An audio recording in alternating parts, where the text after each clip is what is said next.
Hello दोस्तों, स्वागत है आपका आज की इस नई वीडियो में। आज हम बात करने वाले हैं, हमने कुछ सर्दियों के ये सीड्स जर्मिनेट किए हैं, फ्लावरिंग सीड्स हैं।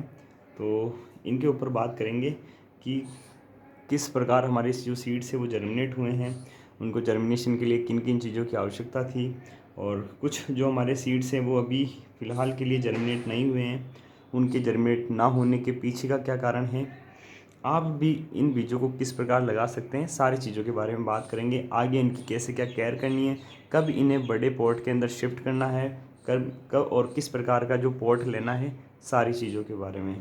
तो हमने ये जो सीड लगाए हैं उनमें से देखिए कि इस लेयर में जो एमरेंथस के जो सीड्स हैं ये जर्मिनेट नहीं हुए हैं। यहाँ पे कुछ जो सीड्स हैं वो जर्मिनेट हुए हैं।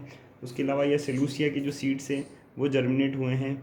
और यहाँ पे ये कार्नेशन के लगभग बीज जो सारे हैं वो जर्मिनेट हो चुके हैं। कुछ कुछ बीज जो जर्मिनेट नहीं हुए हैं। तो पहले बात करते हैं कि जर्मिनेट ना होने के पीछे का कारण क्या है। देखिए, मेरे जर्मिनेशन सीड्स जर्मिनेट ना होने के पीछे बहुत कारण है। पहला रीज़न ये है कि आप किस प्रकार के बीज ले रहे हो, बीज की जो क्वालिटी है वो किस प्रकार की है। मैंने जो बीज लिए थे उनके बीजों की क्वालिटी की बात करें तो उनके जो जर्मिनेशन रेट थी वो लगभग 70% थी। तो मैंने जिन बीजों को लगाया तो लगभग उनकी रेट जो है वो कम रही है, 70% से भी कम रही है। तो बीजों की जर्मिनेशन होने के लिए जो है वो उनकी क्वालिटी पे डिपेंड करता है। उसके अलावा दूसरा रीज़न है कि जैसे मैंने ये बीज जो लगाए थे, अब उनमें से हो सकता है कि कुछ बीज जो हैं वो ज़्यादा डेप्थ में चले गए होंगे, जिसकी वजह से वो जर्मिनेट ना हुए हों। तीसरा रीज़न ये हो सकता है कि आपने इनको ज़्यादा पानी दे दिया हो, जिसकी वजह से जो बीज है वो गल गया हो, सड़ गया हो। उसके अलावा बीजों में फंगस लग सकता है। चौथा कारण ये भी हो सकता है कि बीज बीज में फंगस हो गया हो, तो आपको फंजीसाइड देना चाहिए। उसके अलावा ये है कि हो सकता है कि आपने जो बीजों को कहीं ऐसी जगह रख दिया हो जहाँ पर उन्हें जो है मतलब उनको टेम्परेचर सही नहीं मिला हो, जिसकी वजह से जर्मिनेट नहीं हुए हो। मेरे यहाँ पे लगभग सारे बीज जर्मिनेट हो गए, लेकिन मैंने एक पेंजी का बीज था वो इन्हीं में लगा दिया। पेंजी के बीज में हमें थोड़ा सा ध्यान रखना था कि पेंजी के बीज को सेमी शेड में ना रख के अगर आप उन्हें कवर करके डार्क एरिया में रख दें तो ज़्यादा जल्दी जर्मिनेशन रेट देखी जा सकती है। हालांकि ऐसे तो मेरे जर्मिनेट हो चुके हैं पेंजी के बीज। अब क्या करना है कि अब ये बीज तो जर्मिनेट हो गए हैं, अब हमें आगे क्या करना है। देखिए, हमने कोकोपीट में लगाया है, कुछ को कोकोपीट में लगाया, कप में जो लगे हैं उन्हें वर्मी कंपोस्ट और कोकोपीट में लगाया, मिक्सचर में लगाए हैं। तो इनमें जो लगे हुए बीज हैं इनको जो न्यूट्रिशन की इतनी आवश्यकता नहीं है, लेकिन केवल कोकोपीट में लगे हुए हैं उन्हें अब न्यूट्रिशन की आवश्यकता होगी। तो अब हमें क्या करना है कि देखिए, 2 लीव्स तो बना ली, अब बाकी लीव्स बनाने के लिए, पौधा ग्रोथ करने के लिए न्यूट्रिशन की आवश्यकता होगी। इसीलिए अब क्या है, इन्हें जो है लिक्विड फर्टिलाइज़र देना होता है। तो मैं इन्हें लिक्विड फर्टिलाइज़र दे रहा हूँ। मैं इन्हें जैसे सागरिका का जो है वो सीवीड का जो लिक्विड फर्टिलाइज़र होता है मैं वो उन्हें दे रहा हूँ, और वो इनके लिए बेस्ट रहेगा। और फिर उसके बाद में बात करें कि अब इन्हें जो ट्रांसप्लांट कब करना है, तो देखिए ये जो है ये आपको जैसे ये दिखाऊं, ये रहा, ये जो बीज है, अब ये देखो कितना बड़ा हो गया है। हालांकि मेरे को इसे थोड़ा जल्दी ट्रांसप्लांट करना था, लेकिन कुछ कारण की वजह से मैं बिज़ी था तो मैं नहीं कर पाया।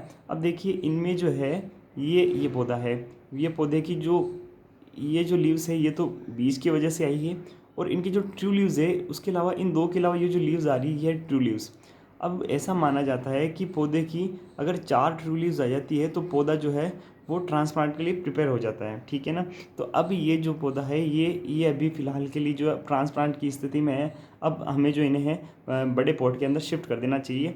तो अब जो है बड़ा पॉट होना होगा, वो अब किस साइज़ का लेना चाहिए।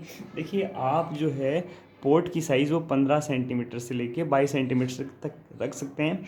लेकिन हेल्दी जो सर्दियों के जो फूल हैं उनकी हेल्दी ग्रोथ के लिए अगर आप 15 सेंटीमीटर के जो पॉट लें तो वो ज़्यादा बेस्ट रहेगा। आप इसे ग्रो बैग में भी ग्रो बैग में भी लगा सकते हैं।